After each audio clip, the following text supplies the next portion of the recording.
அதாவது திரையில் வசனங்கள் பேசலாம், திரைத்துறையில் வசனங்கள் பேசலாம், திரைப்படங்களில் வசனங்கள் பேசலாம். ஒரு அரசு பொறுப்பேற்று முதலமைச்சராக பொறுப்பேற்ற காலத்திற்குள் என்ன அவசிய தேவைகள் இருக்கிறது என்பதை உணர்ந்து செய்ய வேண்டியது அந்த அரசனுடைய கடமை.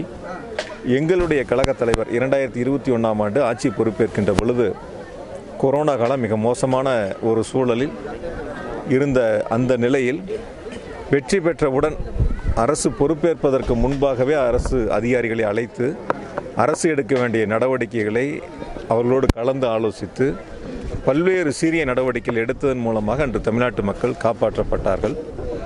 இன்று அரசு பொறுப்பேற்றிருக்கக்கூடிய அரசு தொடர்ந்து திராவிட முன்னேற்ற கழகத்தின் மீது குற்றச்சாட்டுக்களை வைப்பதில் மட்டுமே குறியாக இருக்கின்றார்களே தவிர மக்களுக்கு சொன்ன வாக்குறுதிகளை நிறைவேற்றுவதில் கவனம் செலுத்தவில்லை. அந்தந்த துறைகளுடைய அமைச்சர்கள் துறையினுடைய ஆய்வுக் கூட்டங்களை நடத்தி அந்த துறையை எப்படி எடுத்து செல்லலாம் என்பதில் கவனம் செலுத்தவில்லை. அதற்கு மாறாக முதலமைச்சர் உட்பட திராவிட முன்னேற்ற கழகத்தின் மீது குற்றச்சாட்டுக்களை சுமத்துவதில் மட்டும் குறியாக இருந்து கொண்டிருக்கின்றார்கள். திராவிட மாடல் அரசு எங்களுடைய கழகத் தலைவர் மாண்புமிகு தளபதி அவர்கள் தமிழ்நாட்டு மக்களுக்கு வழங்கிய வரலாற்று சிறப்புமிக்க திட்டங்கள் மக்கள் இன்றும் நினைவில் வைத்திருக்கின்றார்கள். என்றும் அதை நினைவில் வைத்து எங்களுடைய கழகத் தலைவருக்கு தொடர்ந்து ஆதரவை வழங்குவதற்கு மக்கள் தயாராகத்தான் இருக்கின்றார்கள்.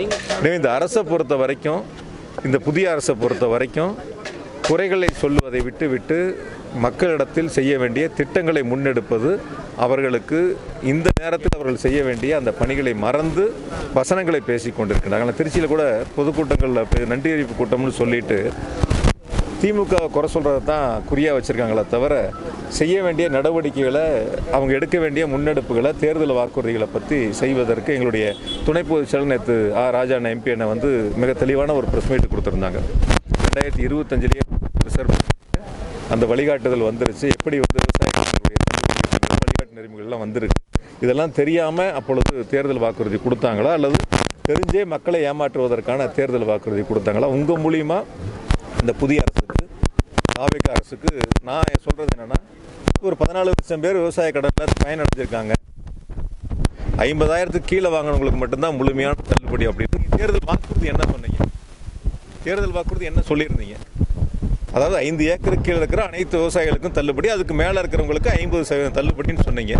இப்போ தள்ளுபடிக்காவது நீங்கள் என்ன சொல்லணும்? 50,000 பேர் இவ்வளோ பேர் பயனடைஞ்சாங்க, 50,000 தள்ளுபடியில் இவ்வளோ பேர் பயனடைஞ்சாங்க, 60,000 வரைக்கும் இவ்வளோ பேர் பயனடைஞ்சாங்க, 1 லட்சத்துக்கு மேலே பயனடைஞ்சவங்க இவ்வளோ பேருங்கிற அந்த எண்ணிக்கையை சொல்லாமல் பொதுவாக வந்து 14 லட்சம் பேர் 2044 கோடி இதன் மூலமாக தள்ளுபடி செய்யப்பட்டுங்கிற கருத்தை சொல்கிறாங்க. ஒரு வெளிப்படைத்தன்மையோட ஒரு அரசு நடத்தணும், அதை மறந்துட்டாங்க. அது அப்படி ஒரு அரசாங்கம் இனி வருமானு நடத்துவாங்களான்னு மக்கள் வந்து அந்த நம்பிக்கை இழந்துட்டாங்க.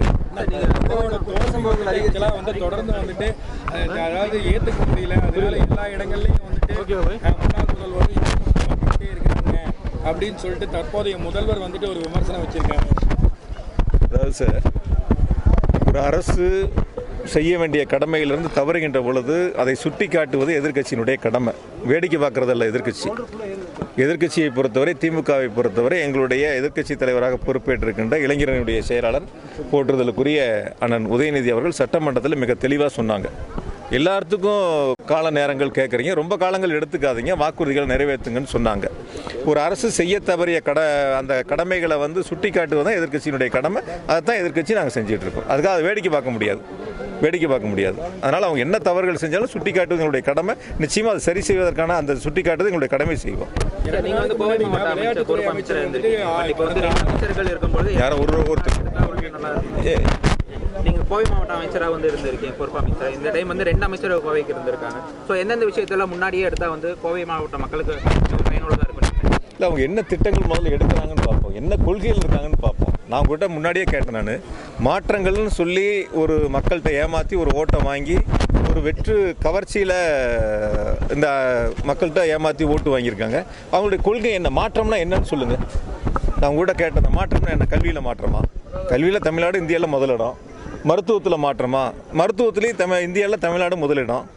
தொழில்துறையில் மாற்றமா? தொழில்துறையிலே இந்தியாவிலேயே தமிழ்நாடு தான் இரட்டை இலக்க பொருளாதார வளர்ச்சி எட்டியிருக்கு. இது எல்லாம் உருவாக்குனது எங்களுடைய கழகத் தலைவர் முதலமைச்சராக இருந்து தமிழ்நாட்டை முதல் மாநிலமாக உயர்த்தியிருக்காங்க. இப்போ மாற்றம்னா எந்தில் மாற்றம்? கல்வியில் மாற்றமா? மருத்துவத்தில் மாற்றமா? தொழில்துறையில் மாற்றமா? வேறு என்ன? நிர்வாகத்தில் மாற்றமா? என்ன மாற்றம்? இப்போ நீங்கள் வந்து மகளிர் பாதுகாப்புக்கு ஒரு படை அமைக்கிறோம்னு சொன்னீங்க, 2 தரம் ஒரு 3 முறை தள்ளி போட்டிருக்கிறீங்க. இப்போ தொடர்ந்து நீங்கள்லாம் பார்த்துக்கிட்டு தான் இருக்கீங்க. சூலூரில் கூட நடந்த சம்பவங்களை நீங்கள் கண்கூட நேரில் போய் பார்த்தீங்க, உங்களுக்கு எல்லாத்துக்கும் தெரியும். இந்த அரசு என்னென்னலாம் நடவடிக்கை இதெல்லாம் 6 மாதம் பொறுத்திருக்கணுமான்னு கேட்குறேன் நான். இது மாதிரி சட்ட ஒழுங்கு பிரச்சனைலாம் வந்து செய்ய வேண்டியது 6 மாதம் பொறுத்திருக்கணுமான்னு கேட்குறேன் நான். இப்போ தொடர்ந்து எங்களுடைய கழகத் தலைவருடைய ஆட்சியில் எந்த இடங்கள்லையும் ஒரு மின்வெட்டு இல்லாத ஒரு மாநிலமாக, மின்தடை இல்லாத ஒரு மாநிலமாக சிறப்பான ஒரு நிர்வாகத்தை கொடுத்தாங்க. இப்போ நீங்கள் தொடர்ந்து பார்க்குறீங்க, பல்வேறு இடங்களில் போராட்டங்கள் நடக்குது. மின்சார தடையினால், மின்வெட்டுனால போராட்டங்கள் நடக்குது. அப்போ அந்த துறையினுடைய அமைச்சர் என்ன பண்ணணும்? ஒரு ஆய்வுக் கூட்டத்தை நடத்தணும். அரசு அதிகாரிகளை வச்சு, மின்துறையினுடைய அதிகாரிகளை வச்சு ஒரு ஆய்வுக் கூட்டங்கள் நடத்தணும். நீங்கள் சொல்லக்கூடிய அந்த விளையாட்டுத்துறை அமைச்சர் புதுசாக வந்து மின்னகத்தை 2021 எங்களுடைய கழகத் தலைவர் முதலமைச்சராக இருந்து தொடங்கி வச்சுட்டாங்க. அதை புதுசாக அறிவிக்கிற மாதிரி அந்த நம்பரை வெளியில் சொல்கிறாங்க. இப்போ தான் ஏதோ தொடங்குற மாதிரி சொல்கிறாங்க. ஆக துறை பொறுப்பேற்றவங்க அவங்க அந்த துறையை பற்றி முழுமையாக தெரிஞ்சுக்கிறதுக்கு அரசு அதிகாரிகளை வச்சு, அந்த துறையினுடைய அதிகாரிகளை வச்சு ஆய்வுக் கூட்டங்களை நடத்தி அதை சரி செய்வதற்கான முயற்சிகள் எடுக்கணும். அதை விட்டுட்டு நாங்கள் பொறுப்பெடுக்கும் போதே மின்சாரத்துறை 1.5 லட்சம் கோடி கடன். நான் அது சட்டசபையிலே சொன்னேன், ஒரு வருஷம் 15,000 கோடி வட்டி கட்டுறேன். 5 வருஷம் வட்டி எவ்வளோ ஆச்சு? 5 வருஷத்துக்கு 15,000 கோடி வச்சிங்கன்னா 5 வருஷத்துக்கு 75,000 கோடி வட்டியே ஆச்சு. இப்போ 2 லட்சம் கோடி கடங்கிறாரு. 1.5 லட்சம் கோடி நாங்கள் வரும்போதே கடன் இருந்துச்சு. 1,55,000 கோடி அப்பயே கடன் இருந்துச்சு. அதுக்கப்புறம் வட்டியை கணக்கு போடுங்க. ஆக இந்த மாதிரி வெறும் வசனங்கள் பேசுறதை விட்டுட்டு, வெறும் கருத்துக்களை பேசுறதை விட்டுட்டு, துறையும் அரசையும் நல்ல முறையில் எடுத்துட்டு போகணும். அதை எடுப்பதற்கு அவங்க அந்த முயற்சி எடுக்கல. விளையாட்டுத்துறை கோயம்புத்தூர்ல ஆய்வு பண்ணுறப்ப கடந்த திமுக ஆட்சியில், அதாவது 6 ஆண்டு காலத்தில் அதிகமாக போதை பழக்கங்கள் உருவாயிருக்கு, அதை கட்டுப்படுத்துவதற்கான முயற்சி எடுப்போம் அப்படிங்கிற மாதிரி மறைமுகமாக வந்துட்டு திமுக சாடிப்பார். அதாவது சார், எந்தெந்த மாநிலங்களில் போதைப் பொருட்கள் கைப்பற்றப்படுகிறது, அந்த போதைப் பொருட்கள் எந்தெந்த மாநிலங்கள் வழியாக இந்தியாவுக்குள்ளே வருது, அது அங்கிருந்து தமிழ்நாட்டுக்குள்ளே வருது, எத்தனை வழக்குகள் வந்து பதிவு செய்யப்பட்டது, பல முறை சட்டமன்றத்தில் எங்களுடைய கழகத் தலைவர் முதலமைச்சராக இருந்து அதற்கான பதிலை கொடுத்துருக்காங்க.